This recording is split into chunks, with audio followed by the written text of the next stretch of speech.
Way over there. What are we talking about? All right. All right, I'm here with Chuck Snow. We are at Traffix, which has locations all over. We are there. Did you just lose your? No, I just dropped it.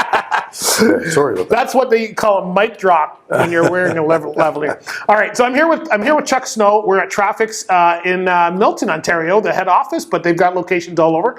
And I'm here with President Chuck. How are we doing today? We're doing great.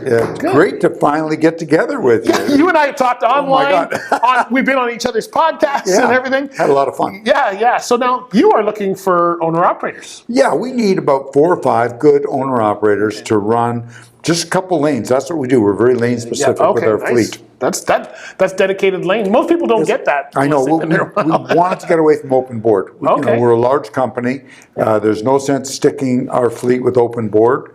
It works much better. People are looking for a planned route. They want a predictable lifestyle. Okay, so let's start with so you guys only hire owner-operators, or you take drivers as well? I'll take the odd driver. I've got a couple of trucks that are available. Okay.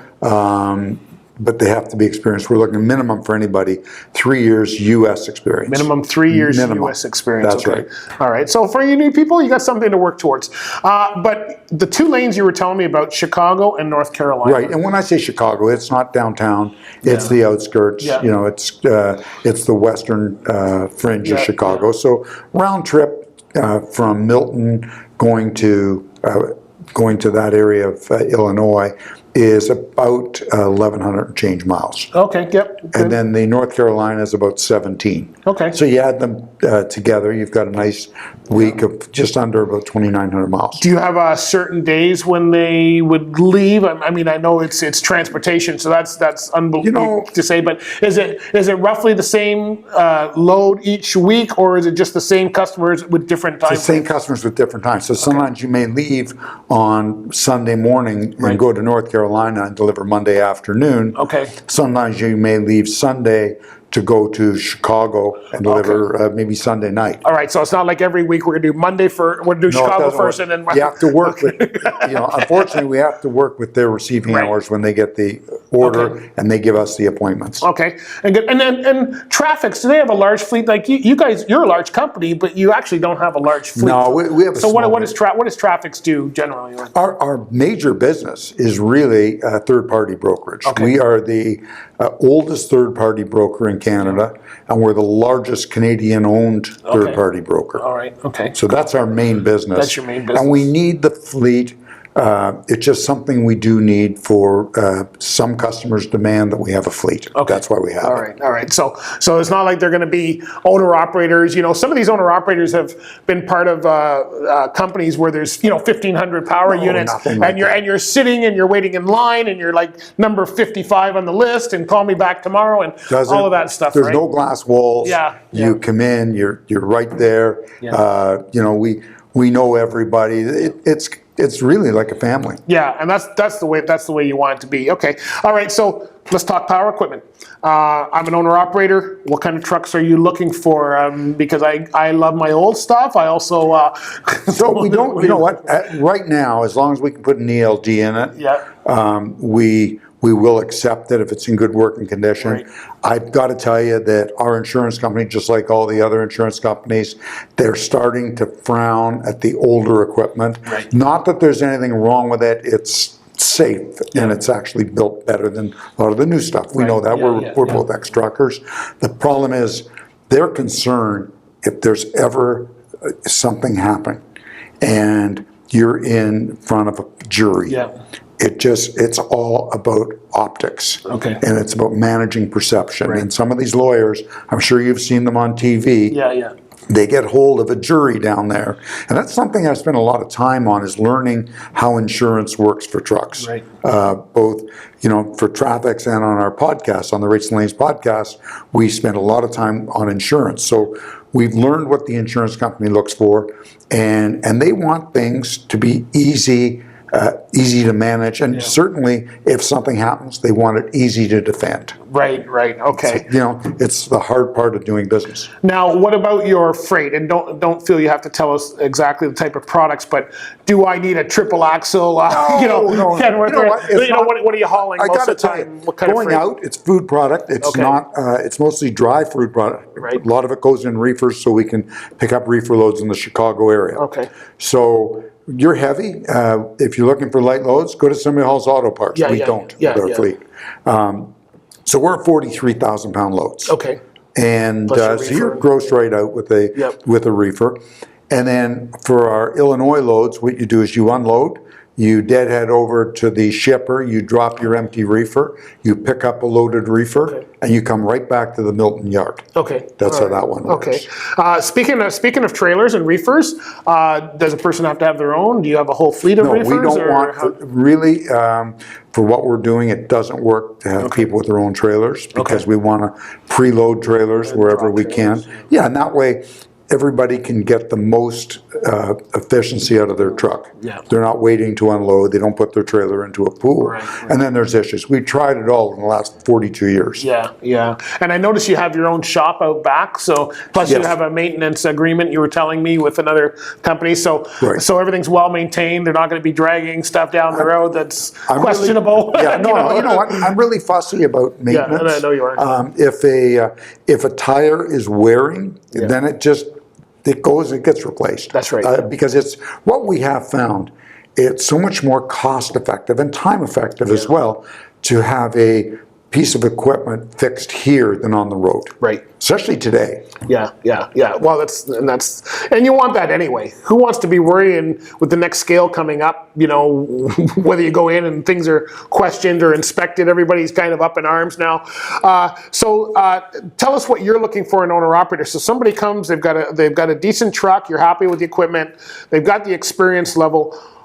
What do you look for in their operation to make sure that you're going to be successful? Do you do any background? We do background checks. And the other thing is, we don't want people with crazy payments. Yeah. The cutoff is usually $3,000 a month maximum in payments without HST. Right. There are exceptions, like there'll be the odd person that will have payments a little bit higher and the truck's almost paid for. But we've had people walk through the door with payments, I don't know who sold them these trucks, payments of $5,000 a month. We won't take them because they're not going to make any money. Right. We want people to be successful. We have a 10% turnover with owner operators. Right. And that 10% is really the same people. It's the same 10% all the time. Right. They will come here, we will explain what we do, and we will say right away, we do not go to Texas. Right. And 3 weeks later, they come in, they go, how come I haven't been to Texas yet? I'm not exaggerating, Bruce. Because we don't go there. Exactly. And then, 2 weeks later, you get a call from some company, do you know so-and-so? What do you think of him as a driver? Well, he hasn't been here long enough. Yeah. What about, I'm sure owner-operators are always, whether they're, maxed out on payments or even just trying to run a profitable business, all want to know kind of what the income's like. So you've already said you can provide them 2,800 miles roughly steady every week. On mileage, yes. Which is great. So they're paid on mileage as well, or is it? They're paid mileage. We pay the license plates. We pay the insurance. We pay the IFTA. Okay. All that. I give them a little extra for border crossings. Yeah. We pay for each pickup they do. Right. We pay for each drop, including their delivery. Okay. We don't do a lot of multi-drops. Right. We once in a while, going on one of our lanes, Minnesota, we may do 2 or 3 there, and we will do some LTL coming back from Minnesota. Right. That's really the only place at this time where we're doing any partial loads. Okay. Is Minnesota. There's some talk here about running some St. Louis this winter for a client, but that hasn't come on yet. Okay, all right. So yeah, and the reason I ask that is a lot of owner operators are paid differently. Some are paid on percentage, but they have to bid on the loads. The guy says, "Hey, Chicago here is $600. Do you want it or not?" And you go, "No." Then you're now at the bottom of the list. You're sitting on. A lot of the steel guys go through that kind of operation. We've been through all this, and we've tried working on percentage. The last group of individuals we had on percentage, they were running the Northeast, Jersey, New York, Massachusetts. When I looked at what they were making, versus the mileage guys, and they were paying the tolls, they were paying the license plates, they were paying the insurance, the IFTA. They weren't making any more money. No. And I don't want people around that aren't making money. No. It's real easy. Yeah, because if they're making money, you're making money, everybody's making money, we're all happy, we're a good family, and there's no turnover. Exactly. You've got to keep people happy, predictability. As far as our lanes, we have these two major lanes, so the North Carolina and the Illinois. Yep. We have a little sprinkle of that Minnesota. Yep. Probably 2 loads a week that go in there, and one guy, we have one gentleman that's all he does, so there's usually 1 extra load a week. Right, right. But in the big picture, it's the two lanes, and that's what works here. Okay, good. And what about, do you want team operations? Teams, singles, what are you looking we for? prefer single. Yeah. A team can work, but it's very difficult, especially in Chicago. Yeah. But if I had a good team, they could be running North Carolina back and forth. Okay. They could probably knock off, a good team could probably knock off 3 a week. Okay, so this is a question only you and I will understand because we're old school. Is there paint codes? Remember paint codes? Yes. You know what? There is. I had a guy deliver here in the yard recently from CN, and his truck was all painted black and orange. And I went up to him and I said, I got to ask you something. Do they make you paint that? Yeah. And he said, yeah, we have to paint. So there is still paint. I thought I was joking because paint codes have gone out, I don't know, probably at least 20 years from what at least. But I thought I would ask that because I knew I'd get a reaction. Right, and what some guys would do, I think, in the last 20 years, if they were very happy with the company they were leased onto, and they did have a paint code, and they bought a new truck, they might have the truck built with that color. Right. Okay, but that's it. Yeah, I'm old enough to remember everybody paint. The guys from Day and Ross painting them orange, and all the guys on the East Coast, green, yellow, depending on which company you were signing on with. Time out here, blue and white. Everybody had paint codes back in the day. So Trans Canada truck lines. If you're old enough to remember them, black and orange. Look like Halloween. 365 days. That's right. I thought I'd ask. You never know. You never know what I can't think of anybody. As a matter of fact, I can't think of a lot of fleets that have a paint coat for their own trucks. Well, some of the trucks I see, I think they should have a paint coat. Like some of them, I think, need a little paint, but maybe that's the way to do it. Anyway, well, that's good. So how do people get hold of you? Because it sounds like, I know they're going to have more questions. We're not covering it all here on the interview. You know what? Give me a call on my cell. What's that number? 416-271-3946. Ask for Chuck. You'll answer it anyway. Exactly. So they're not going to go through like a team of recruiters and a safety guy, and they're just going to call Chuck. Is it that easy? It can't be that easy. It is, because you know what? I've been around here so long. I've learned. I learned about delegation a long time ago. But there's one thing I don't want to delegate, and I want that first introduction to an owner-operator because it's very important. They're representing our company. Yep.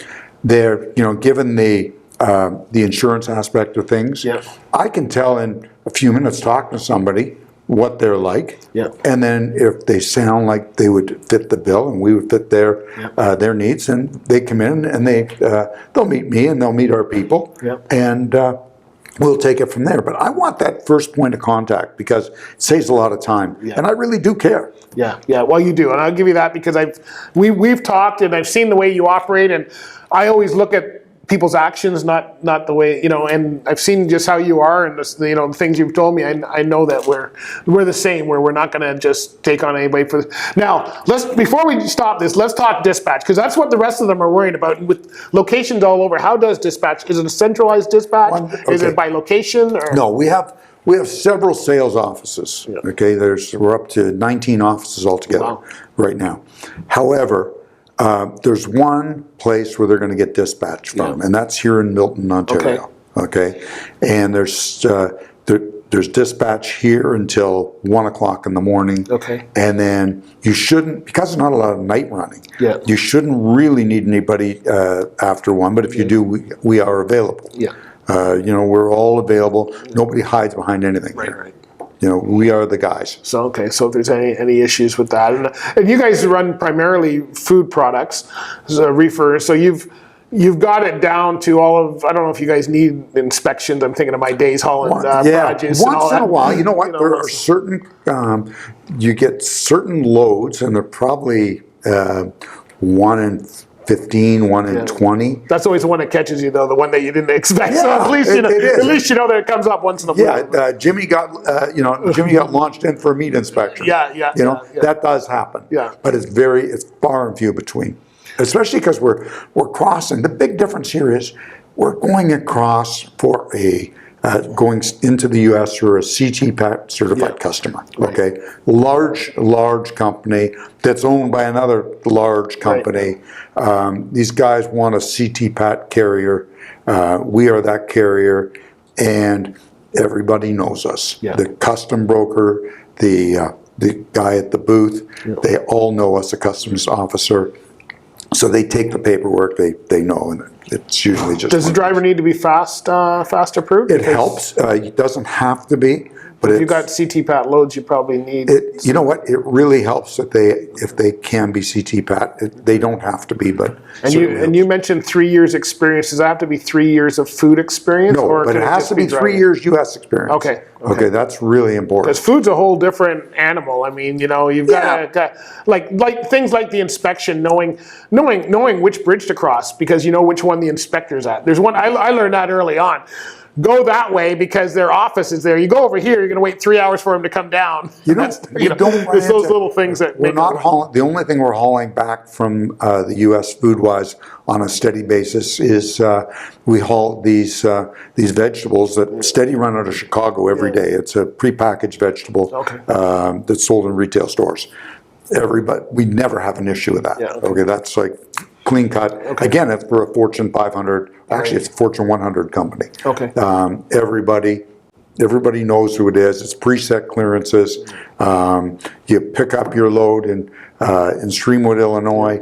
You come back to the Milton Yard. You drop your trailer. That's it. It's real easy. Done. Yeah. It's like, turn in the paperwork, get paid. You got it. Yeah. I like it when it's easy. Next week. All right. So where's your cell phone again? 416? 416-271-3946. 3946. Perfect. Go Traffix. Yeah, it's on the flip-flop. Catch him on the flip-flop.